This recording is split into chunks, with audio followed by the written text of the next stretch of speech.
Boxing update po tayo mga idol. Ito na nga ang laban ni Naoya Inoue versus Nakatani mga idol. Mega fight daw ito sa taong 2026. Pero ito nga mga idol, may pahayag itong si Naoya Inoue, ang kampo ni Naoya Inoue, na mukhang hindi daw matutuloy ang laban ni Monster Naoya Inoue dito kay Nakatani mga idol, na isang Hapon na isa ding malupet, no? Kakaakyat lang ito sa Super Bantamweight Division at mapalaban daw dito kay Naoya Inoue sa taong 2026. Kumbaga, mega fight ito sa bansang Japan mga idol.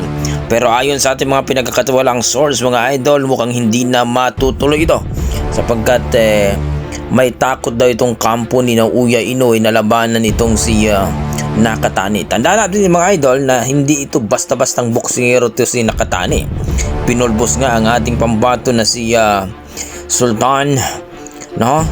Itong si Asiro Sorlabio mga idol, at marami pa mga idol. Kaya talagang natakot itong si Naoya Inoue. Matangka daw ito at masipag bumato ng mga suntok mga idol, kaya napakahirap daw itong talunin.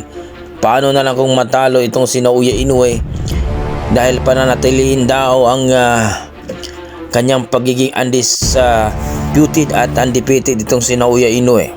So hindi papayag ang kampo ni Naoya Inoue na matalo sila mga idol, kaya naisipan ang kampo ni Naoya Inoue na pag umakyat na lang ito sa featherweight division. Pero bago daw ang lahat dyan mga idol, kailangan daw na magkaroon daw siya ng tune up fight daw.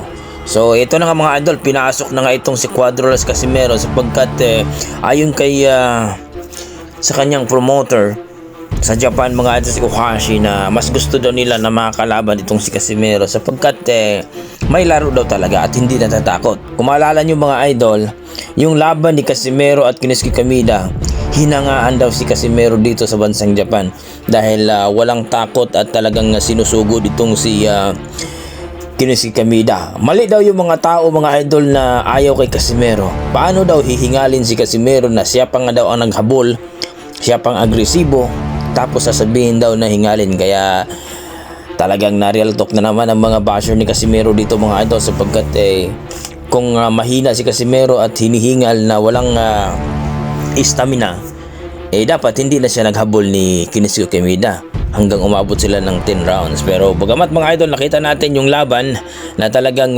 walang nangyaring laban na maayos mga idol sapagkat tumakbo itong si Kinosuke Kameda. Pero kung sumabay pa daw ito mga idol, sigurado pugot ang ulo dito kay Kinosuke Kameda. Kaya ito mga idol, magandang balita ito.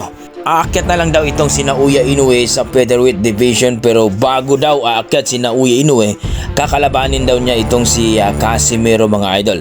Mangyayari daw yan mga idol sa 2026 mga idol. So 126 pounds na po ang lalabanan ni Naoya Inoue sa taong 2026. Kaya eto mga idol, talagang masipag na itong si Casimero ngayon mga idol sa kanyang pagtitraining dahil may laban din ito sa 2000 ngayong 27 mga idol sa buwan na ito. Kaya talagang grabe ang pag-iinsayo ni Casimero at ganoon na din ang kanyang pag-prepare dito kay Naoya Inoue. Pagkatapos daw ng laban dito sa December 26 ay mapalaban na si Casimero dito kay Naoya Inoue mga idol. So kung matutuloy yan mga idol, kung sakaling magkasundo ang bawat promoter mga idol ni Casimero at ni Naoya Inoue, ay magandang laban yan sa taong 2026 mga idol. So kayo mga idol, ano masasabi nyo dito sa ating news mga idol na lalabanan na ni Naoya Inoue itong si Casimero? Please comment down below mga idol para ating pag-usapan. Maraming salamat.